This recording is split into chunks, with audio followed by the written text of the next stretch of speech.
네, 오늘 감사의 삶 이런 제목으로 하나님의 말씀을 증거하도록 하겠습니다. 여러분, 우리가 삶을 살아가잖아요. 그렇죠? 일도 하잖아요. 여러분, 우리는 왜 일을 하고 또 왜 살아가고 또 우리의 삶과 행동에 과연 어떤 의미가 있을까요? 많은 사람들이 자기를 증명하기 위해서 사실 일을 합니다. 돈을 벌고 더 편한 삶을 살아가기 위해서 살아가죠. 그리고 누구에게 인정받기 위해서 일을 합니다. 하나님이 가슴 속에 있고 그의 삶에 하나님을 인정하는 그 믿음이 있지 않으면 사람들은 삶의 모든 의미를 자기 자신에게서 찾을 수밖에 없습니다. 내가 좀 더 잘 되는 것, 내 가족이 조금 잘 되는 것, 나의 바운더리 안에서, 나의 경계 안에서 잘 되는 것을 자기 인생의 목표로 삼고 거기서 삶의 의미를 찾아가게 되죠. 근데 여러분, 우리가 예수 그리스도를 믿고 그 은혜로 구원함을 받아서 신자로 살아갈 때, 신자에게 있어서 삶의 의미란 결코 내가 잘 되는 것, 내가 이 세상에서 성공하는 것, 이것이 나의 삶의 궁극적인 의미가 될 수 없습니다. 성경은 너무나 자주, 때로는 이상하리만큼 우리의 삶을 아무것도 아닌 것으로 말씀을 하고 있어서 때로 우리가 고민이 될 때가 있어요. 내가 왜 열심히 살아야 되지? 내가 이게 뭐 하는 거지? 왜냐하면 여러분, 성경에 뭐라고 말씀을 합니까? 우리의 공로가 없대잖아요. 그렇죠, 여러분? 하나님께서 너희가 할 수 있는 것도 없고 하는 것도 없고 오직 하나님께서 모든 것을 하셨기 때문에 너희가 구원받은 거고, 오늘도 너희가 살아가면서 하나님이 부어주시는 능력과 힘으로만 살아갈 수 있다, 이렇게 말씀하시잖아요. 그러니까 이런 질문이 또 역으로 우리 안에 들 수 있는 거예요. 그럼 나는 뭐지, 이거죠? 나는 오늘 왜 열심히 살지? 나는 오늘 왜 밥을 하지? 나는 오늘 왜 직장에 나가는 거지? 여러분, 이런 의문점들이 우리 안에 들 수가 있습니다.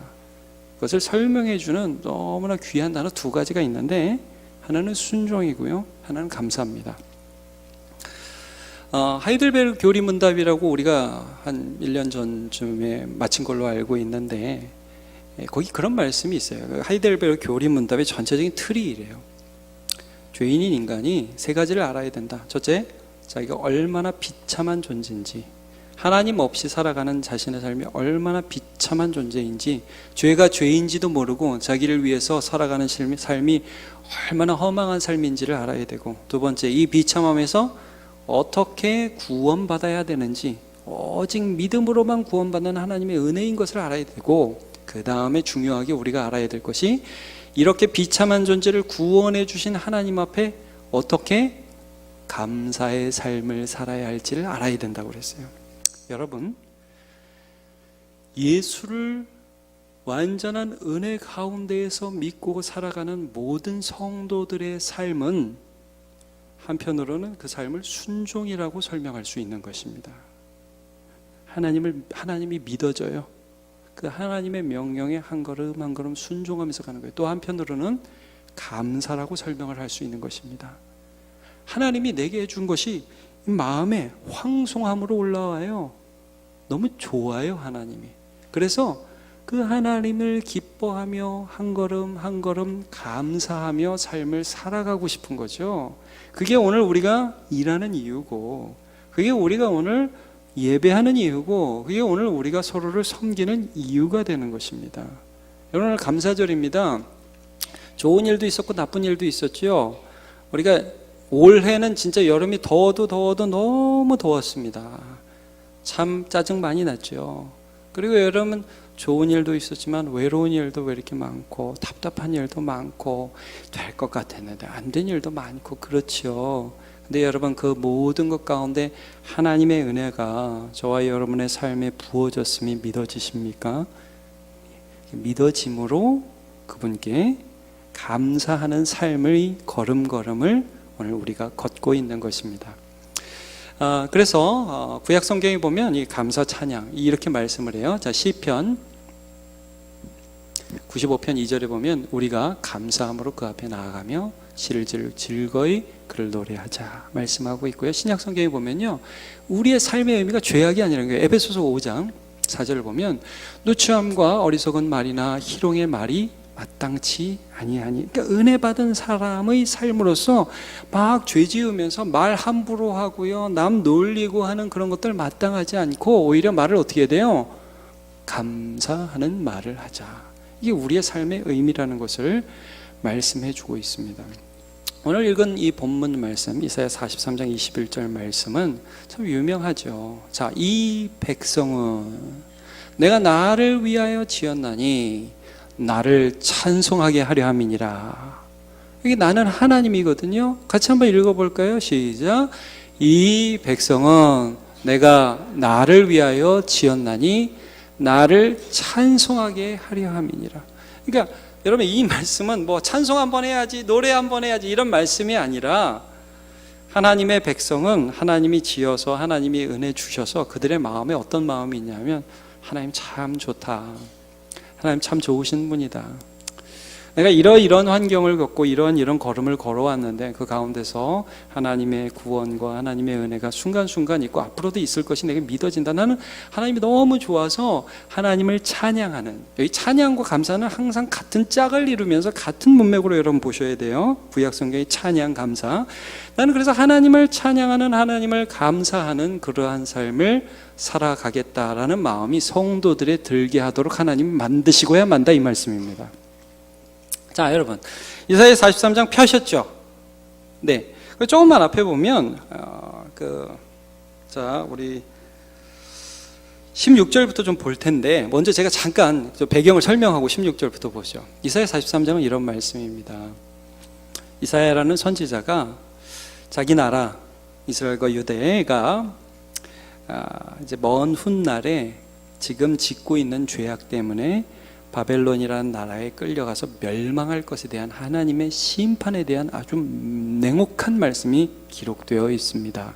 그런데 어디서 끝나지 않고 하나님께서 그 심판받는 그 나라에서 하나님을 향한 믿음을 다시 회복시키시고 그들을 그 포로된 그 땅에서 다시 본국으로 귀환시켜서 나라를 만드시겠다 하는 회복의 선언이 같이 기록되어 있는 책이 이사야서입니다. 그런데 이 하나님께서 이들에게 이 죄악 때문에 곧 멸망당할 것인데 그들에게 어떤 일을 행하실 것인가를 먼저 말씀하실 때 예전 일을 한번 상기시켜요. 이스라엘 백성들이 그 아주 오래전에 이집트 땅에서 종살이를 할 때 하나님이 어떻게 그들을 끌어오셨던가. 자, 16절. 나 여호와가 이같이 말하노라. 바다 가운데 길을, 큰 물 가운데 지름길을 내고. 자, 어떤 사건을 가리키느냐? 홍해 사건. 바다 가운데 길을 내셨다는 거죠. 그다음에 물 가운데 지름길을 내셔서 이제 죽을 수밖에 없는 그들, 앞에는 바다, 뒤에는 이집트 군대가 막 쫓아와서 이 사람들 다 죽게 생겼는데 하나님이 길을 내서 그들을 살려주시고, 자, 그 다음 절도 보면요, 17절. 자기를 쫓아오던 그 병거와 말과 군대의 용사들을 이끌어내어 그들을 일시에 엎드러져 일어나지 못하고 소멸하기를 꺼져가는 등불 같게 하였느니라. 자, 하나님이 어떤 분이냐? 과거에 이런 일을 하셨다. 그분이 하나님이셨다는 것을 기억하게 하시죠. 여러분, 그런데 그 다음 절을 보면요, 그건 옛날에 한 일이고. 자, 보세요. 18절. 너희는 이전 일, 그 과거의 홍해 사건을 기억하지 말며 옛날 일을 생각하지 말라. 뭐 그건 옛날이지, 그런 일이 있었네, 그 정도 생각하지. 앞으로 보여줄 일을 내가 너한테 얘기해 줄게. 자, 19절은 한번 같이 읽어볼까요? 시작. 보라, 내가 새 일을 행하리니 이제 나타날 것이라. 너희가 그것을 알지 못하겠느냐? 반드시 내가 광야의 길을, 사막의 강을 내리니. 아멘. 여러분, 이게 하나님이 이런 일들을 하실 것이라는 거예요. 옛날에도 이집트에서 꺼내왔어요. 그게 과거예요. 근데 그거 이제 그만 생각하고 이제 앞으로 내가 새 일을 행할 것인데, 바벨론에서 너희가 포로로 끌려간 거기서 너희를 끌어내서 오는 길이 광야거든요. 거기에 길을 내고 거기에서 강물을 내서 내가 너네들 또 한 번 구원시켜 줄게. 내가 그런 하나님이야 라는 것들을 그들에게 알려주시는 거죠. 여러분,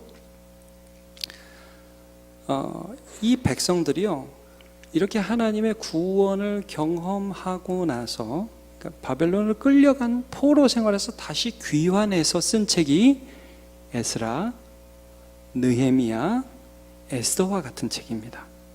그리고 또 그렇죠, 에스라, 느헤미야, 에스더 같은 책이죠. 여러분, 그런 책에 보면요, 이 사람들이 하나님 앞에 죄지어서 맞았잖아요. 근데 그 자리에서 다시 구원을 받아서 포로 생활을 마치고 귀환했는데 삶이 달라져요. 삶이 이전과 달라져요. 왜냐하면 여러분, 이런 거예요. 내가 어디서 죽었어야 마땅하다는 걸 아무리 생각해도 그게 맞다는 걸 다 알아요, 여러분. 근데 느헤미야를 세워서 귀환을 시켜가지고요, 예루살렘 성벽을 만들잖아요. 에스더, 모르드게와 에스더, 적국의 왕비였고 또 문직이었어요.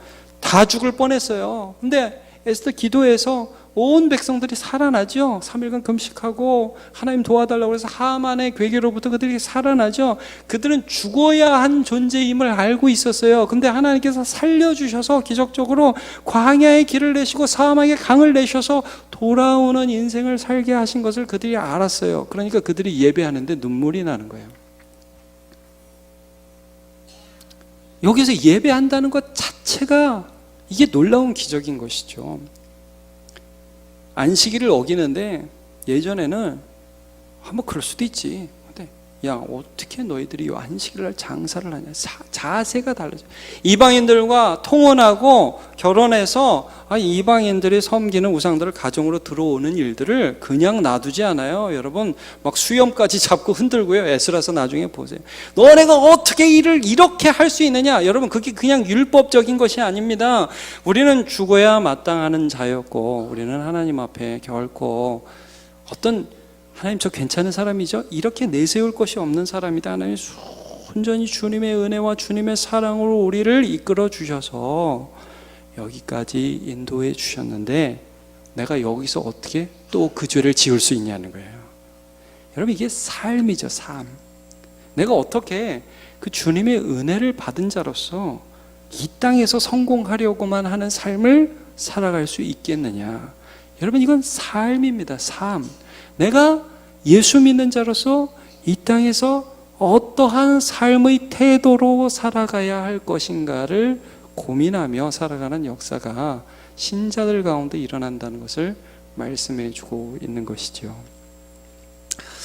여러분, 아담과 하와 생각나시죠? 하나님이 아담을 창조하시고 이런 걸 시키셨잖아요. 땅의 모든 짐승들을 다스리고 충만하고 또 동물들이 오면 이름 짓게 하셨죠. 예, 그렇게 하고 또 하와를 나중에 딱 지으셔서 데리고 오셔서 서로 사랑하게 했습니다. 선악을 알게 하는 나무 실과를 딱 가리키면서요, 야, 너 다 먹어도 되지만 이건 따먹지 말라고 하셨어요. 자, 이 모든 일을 할 때 여러분, 아담이 짜증내면서 했을까요? 기쁨으로 했을까요? 여러분, 어떤 생각이 드세요? 아, 주님, 동물이 너무 많아요. 이름을 또 줘야 돼요. 아우, 정말 저는 너무 힘든 것 같아요. 왜 아내를 지어갖고 혼자 살 때 좋았는데 아내를 지으셔서 저를 이렇게 힘들게 하시네. 이런 마음으로 했을까요? 그렇게 나와 있지 않습니다. 여러분, 아담은 아마 너무너무 기쁘게, 아내가 왔을 때도 그랬잖아요. 내 뼈 중에 뼈, 살 중에 살, 어떻게 이렇게 로션을 안 바르라도 이렇게 이쁘냐고 얘기하면서 막 사랑하고, 하나님 감사해요, 이렇게 동물들 이름 짓는 게 너무 좋네요. 으르렁 사자, 와 사자, 막 이러면서 재미있게 했었겠죠. 여러분, 그 안에 하나님을 좋아하는 마음이 있고 하나님이 맡기신 모든 일들을 사랑하는 마음이 있었어요. 여러분, 소유리 문답에 보면 이거 생각나십니까? 사람의 제일 되는 목적이 무엇이죠? 하나님을 영화롭게 하고 영원토록 그를 즐거워하는 것입니다. 이게 소유리 문답의 제1문이죠. 여러분, 사실 아담은 그때 그 모습을 그대로 가지고 있었던 것 같아요. 하나님을 영화롭게 했어요. 어떻게? 하나님을 즐거워함으로. 하나님이 너무 좋고 하나님이 맡겨주신 일들이 너무 좋은 거예요. 그래서 이 일을 하면서도 하나님 참 좋네요, 기쁘네요. 하나님을 좋아하는 거예요. 하나님 주신 일이 좋은 거예요. 이게 원래 삶이었거든요. 자, 근데 죄가 들어왔죠. 그거 한번 따먹어라. 뱀이 유혹했어요. 야, 그거 따먹으면 너 하나님처럼 될까봐 하나님이 먹지 말라고 한 거야 라고 유혹을 하니까 그 유혹을 이제 받아들이고 하나님에 대한 눈이 틀어지기 시작했어요. 그렇죠? 하나님이 좋아지지 않았어요. 이게 따먹은 것 자체보다 그 마음에 어떤 마음이 들었냐 하면 하나님 그래 나쁜 분이네. 하나님에 대한 그 마음이 틀어졌어요. 먹고 나니까 뭐가 제일 먼저 보였냐면 눈이 밝아져서 자기들이 벗은 것이 발견되었어요. 그게 보이기 시작했대. 내가 수치스럽게 보이기 시작했고 내가 믿을 만한 존재가 아니고 모든 것들이 하나님을 믿지 못하자 모든 것들이 믿지 못하게 됐어요. 자, 하나님이 아담을 찾아오셨어요. 너 따먹었냐? 아담이 뭐라고 그랬게요? 따먹었냐? 그러니까 예, 죄송합니다. 따먹었습니다. 이렇게 원래 해야 되죠. 근데 뭐라고 그랬냐면 하나님이 주신 조 여자가 줘서 따먹었습니다. 여러분, 그전에는 그 아담이 그 아내를 사랑하는 걸 굉장히 기쁨으로 했었죠. 근데 이게 죄가 들어오자마자 하나님이 주신 조 여자가 그랬다고 해서 틀어져 버려요. 원래는 감사의 삶이었어요. 원래는 기쁨의 섬김이었어요. 그러나 죄가 들어오자 그것들이 틀어지고 감사가 틀어지는 것을 우리가 보게 됩니다. 여러분, 우리의 삶에 하나님께서 너무 좋으신 분이며 하나님께서 오늘도 은혜를 부어주고 계시다는 것들이 참 믿어질 때 삶의 태도가 완전히 바뀌는 것을 보게 됩니다. 지난주에 보았던 말씀 여러분 혹시 기억나십니까? 우리 요한복음 3장 16절 함께 봤었죠? 한번 외워보실래요? 하나님이 세상을 이처럼 사랑하사 독생자를 주셨으니 이는 저를 믿는 자마다 멸망하지 않고 영생을 얻게 하려 하심이라. 아멘. 여러분, 하나님이 사랑하신 세상은 마치 아담이 선악을 알게 하는 나무를 따먹은 것처럼 하나님을 대적하는 세상이었어요. 죄가 있잖아요. 여러분, 사실은 우리 자녀들이 밥 먹을 때마다 감사해야 되죠. 그렇죠? 엄마한테 어머니, 제가 오늘 식비를 낸 적이 없고 시장에 간 적도 없으며 이 반찬을 조리하는 방법을 전혀 알지도 못함에도 불구하고 어머니께서 어제와 다른 반찬을 내주셨고 변함없이 밥을 밥상에 올려주셨사오니 저는 이 은혜에 황공하여 눈물을 흘리며 오늘도 밥을 한 숟갈 떠 먹습니다. 어머니 감사하고 감사합니다 라고 먹는 인간이 한 명도 없고 옆집 엄마는 잘하는데 왜 엄마는 이따오냐? 이런 식으로 얘기를 한단 말입니다. 그것이 왜 그러냐? 죄성입니다, 여러분. 은혜를 모르는 거예요. 여러분, 인간 안에는 은혜를 모르고 내 삶을 지탱해 주는 것이 하나님의 은혜고 앞으로도 내 삶을 지탱해 줄 것이 하나님의 은혜라는 걸 몰라요. 세상을 사랑하셔서 독생자, 여러분 독생자를 주셔서 결국 우리에게 얻게 하시는 것이 무엇이었죠? 영생이 뭐라고 그랬어요? 여러분, 고난이 있어요. 너무 힘들어요. 근데 그 고난과 힘든 그 삶 가운데에서 예수께서, 십자가 지신 예수께서 내 삶에 힘을, 더 깊은 이 밑에서부터 힘을 주시는 것, 이 세상에서 영생의 능력입니다. 여러분, 슬퍼하고 나가 자빠지죠. 슬픕니다. 힘이 듭니다. 그런데 내 영혼아, 내가 어찌하여 마음속에서 불안하여 근심하는 것, 너는 하나님을 바라라 올라오는 거예요. 여러분 기도할 수 없죠. 원망이 나오기도 해요. 그러나 그 원망을 뛰어넘어서 하나님을 찬양하는 그 기도 가운데로 그 생명이 우리 속에서 역사하는 것입니다. 여러분 우리를 구원해 주신 하나님, 바벨론에서 포로를 귀환시켜 주신 하나님은 우리를 죄 가운데 다시 꺼내서 하나님의 사람으로 창조하시고, 그리고 창조하시고 끝 아니라 영생을 주셨다고요. 영생은 오늘도 역사하시고요. 그리고 여러분, 우리가 죽을 때 예수를 죽은 자 가운데 살리신 영이 우리 안에 거하시면, 예수를 죽은 자 가운데 살리신 그 영이 우리 죽을 몸도 살리시리라. 계속된 힘이에요. 능력이에요. 여러분, 우리를 지탱해 주는 건 은혜예요. 다윗 여러분 생각나시죠? 다윗이라는 사람이 이제 목동 출신, 아무것도 가진 게 없죠. 아주 천한 사람이었고 8째 아들이었고 가정에서도 주목을 받지 못하는 사람이었는데, 이 목동 출신 다윗이 참 우여곡절 끝에 왕이 됩니다. 왕이 되고 나서 하나님 앞에 성전을 짓고 싶은 마음이 생겨서 나단 선지자에게 말을 하니까, 나단 선지자가 하나님의 말씀을 가지고 다윗을 다시 찾아오는 장면이 사무엘하 7장에 나옵니다. 거기 보면 하나님께서 다윗에게 이런 말씀을 해주세요. 야, 성전은 됐고 성전은 네 아들 때 지을 거고, 대신에 내가 앞으로도 많은 왕들이 사실 구테타로 무너지고 여러 일로 무너지고 그러는데, 앞으로도 네 아들과도 내가 함께 할 거고 너의 왕위를 영원토록 견고하게 해줄 것이다. 이런 약속을 해주세요.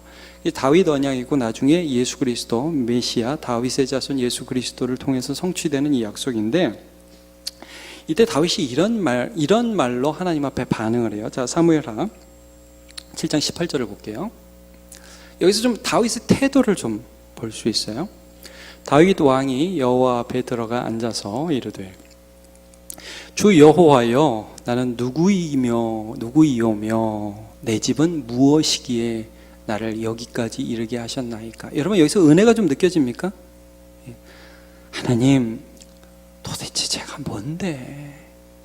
뭔데 여기까지 인도해 주셨고, 우리 집이 무슨 명문 가문이라고 왕이 되게 하셨어요. 저는 진짜 믿어지지가 않아요. 자, 19절 그 다음, 주 여호와여, 주께서 이것을 오히려 적게, 저는요 여기까지 온 것도 참 희한하고 여기까지 온 것도 주님 은혜인데요, 지금 나단 선지자를 통해서 내 아들에게 은혜 주신다고 이 왕권이 영원할 거라고 주님 말씀해 주시네요. 종의 집에 있을 먼 장래의 일까지도 말씀하셨나이다.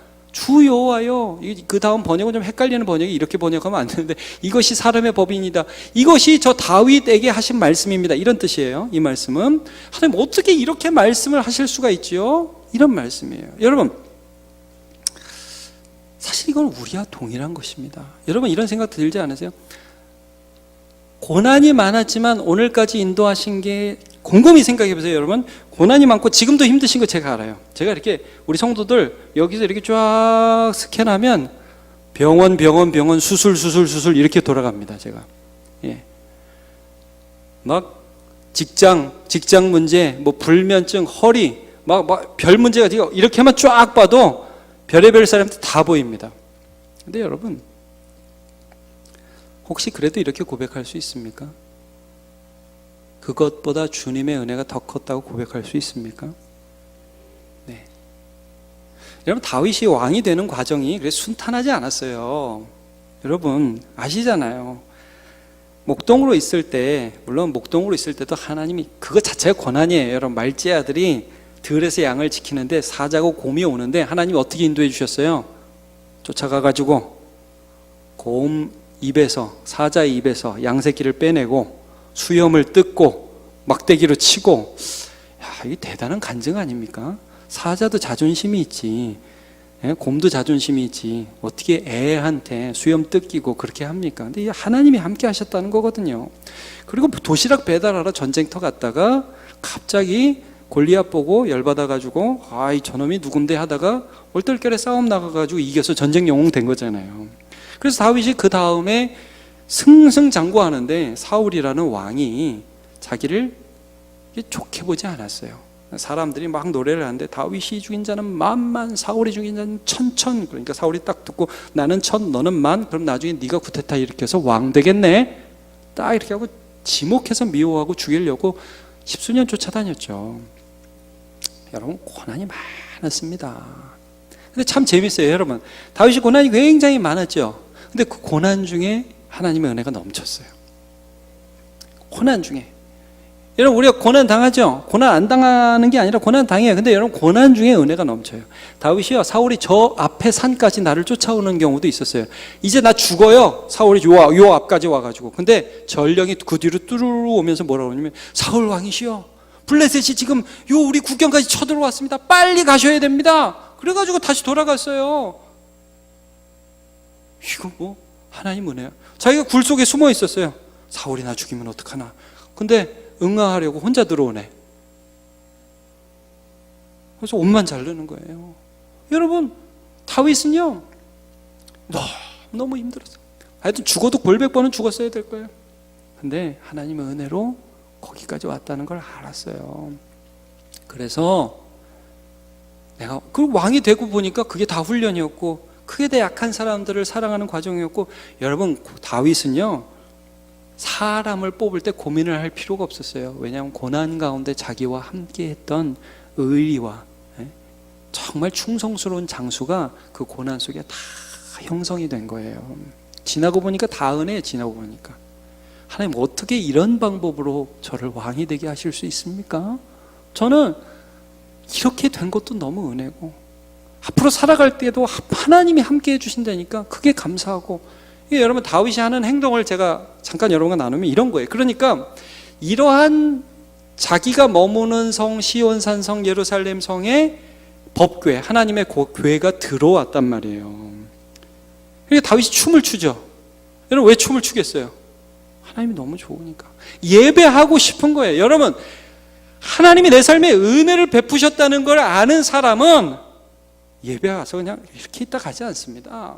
그 사람은 하나님을 예배하고 싶고요. 네가 안 추면 나라도 춘다 그러고 덩실덩실 춤을 추면서 하나님 앞에 나아가고 싶은 열망에 사로잡힌 것입니다. 그게 감사의 삶입니다.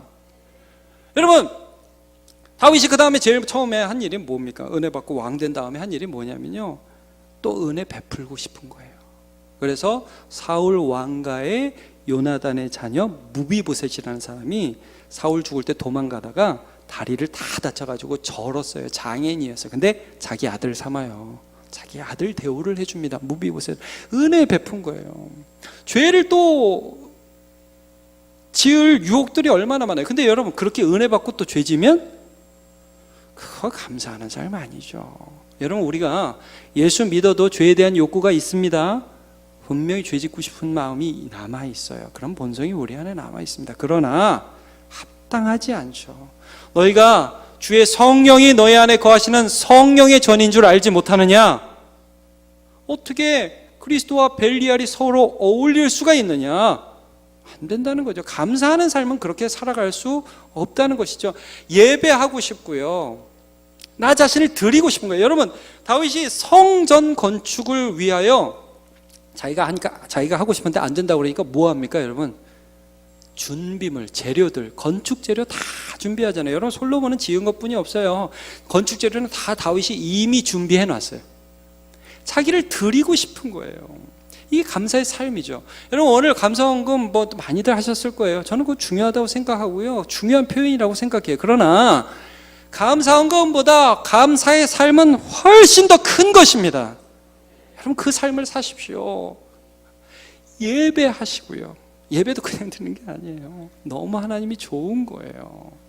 나 자신을 드리고 싶은 거예요. 그러므로 형제들아, 내가 하나님의 모든 자비하심으로 너희를 권하노니